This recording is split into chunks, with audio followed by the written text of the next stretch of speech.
கோவை கோனியம்மன் கோவில் தமிழ்நாட்டின் கோவை நகரத்தில் அமைந்துள்ள மிக பிரபலமான மற்றும் சக்தி வாய்ந்த அம்மன் கோவில்களில் ஒன்றாகும்.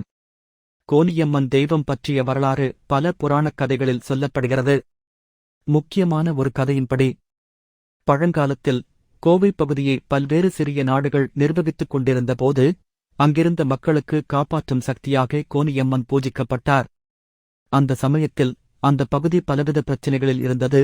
உடல் நோய்கள், பகைவரின் தாக்குதல்கள், இயற்கை கேரோடுமைகள் போன்றவை. அப்போது மக்களின் வாழ்வை பாதுகாக்கும் சக்தியாக ஒரு சக்தி வாய்ந்த தெய்வத்தை வேண்டி அவர்கள் வழிபாடு மேற்கொண்டனர்.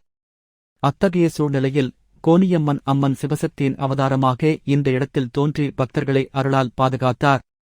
கோவில் அமைந்துள்ள இடம் ஒரு காலத்தில் பசுமைமயமான காட்டாக இருந்ததாகவும், அங்கு ஒரு பசுமையான மரத்தடியில் அம்மன் தானாகவே தோன்றி பூஜைக்கு பதிலாக சக்தி காட்டியதாகவும் கூறப்படுகிறது. பின்னர் மக்கள் அந்த இடத்தில் கோவிலைக் கட்டி கோனியம்மனை பிரதிஷ்டை செய்து வழிபடத் தொடங்கினர். கோனியம்மன் கோவில் சிறப்புகள். கோவில் மிகவும் பழமையானது மற்றும் கோவை மக்களிடையே மிகுந்த மரியாதைக்குரியது. இங்கு நடைபெறும் முக்கிய திருவிழாக்களில் ஆடி மாத திருவிழா மிகவும் பிரசித்தி பெற்றது. ஒவ்வொரு வருடமும் பக்தர்கள் தங்கள் விரதங்களை நிறைவேற்ற அங்க பிரதட்சணம், உடம்பை தரையில் உருட்டுவது மற்றும் முடிக்காணிக்கை, தலைமுடி காணிக்கை செலுத்துவதற்காக பெருந்திரளாக வருகை தருகின்றனர்.